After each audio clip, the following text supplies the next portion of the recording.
Let's start with the Fantasy Flame.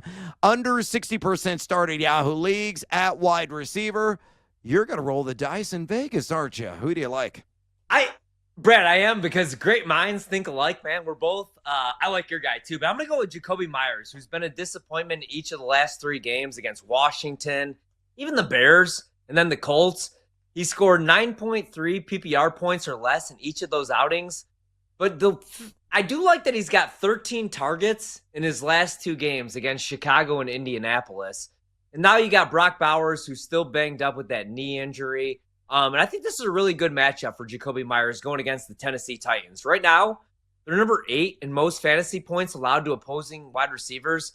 5 wide receivers have scored at least 13.8 PPR points against Tennessee this season. So if you're looking at Jacoby Myers and you're desperate, I think he's a low-end number 2 fantasy wide receiver in pretty much every league. And I also kind of like Trey Tucker, but I'm going to go with Jacoby Myers here in this spot. Yeah, and I'm going to go with Romeo Dobbs. Oh, Romeo, we're for Alpha Romeo. I think he's going to be shaking his booty in the end zone. I bet him at plus 185 anytime touchdown a couple of days ago. And obviously, I'm going to double down the narrative in fantasy. Only 20% starter right now in Yahoo leagues. He gets the Bungles this week, who are number 24 in drawback EPA defense. They have allowed the 14 most opposing wide receiver fantasy points. And on top of that as well, you look at Romeo Dobbs, number 14 in total red zone targets. And remember, they had the 1 week Siesa. You've seen a 30% red zone target share. Outstanding there. 137.9 passer rating when targeted. Seeing 6 total red zone targets.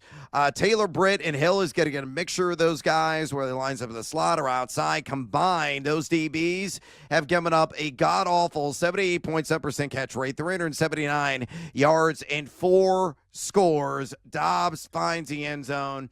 Something like 4 catches, 50 to 55 yards in that TD.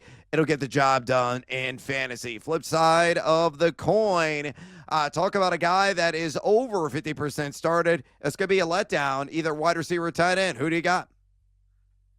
I'm going to go with, I always have a tough time with this one, man, but I got to stick with what's been going right, and that's Fannin Brian Thomas Jr., who coming into the season, I said was going to be a top 5 wide receiver. Well, he had his best game of the season in week 5 against the Chiefs. He had 4 grabs for 80 yards on 60 targets.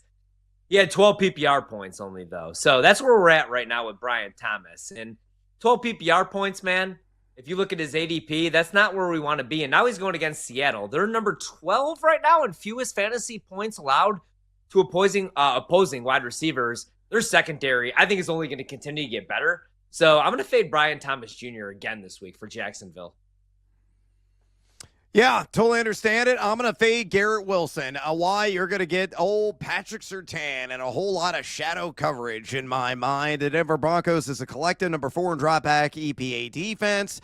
The Broncos allowed the 3rd fewest fantasy points of wide receivers this season.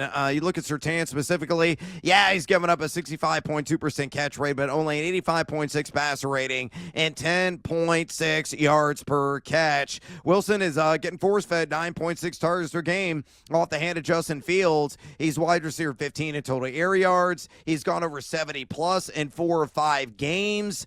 I took the under on 59 and a half. It was either 59 and a half or 60 and a half receiving yards today. I think it's going to be a sub 55 yard game. I don't think he finds the end zone either. Very mundane, subpar effort from Garrett Wilson this season. All right, or this week. Let's go ahead and dig a little bit deeper.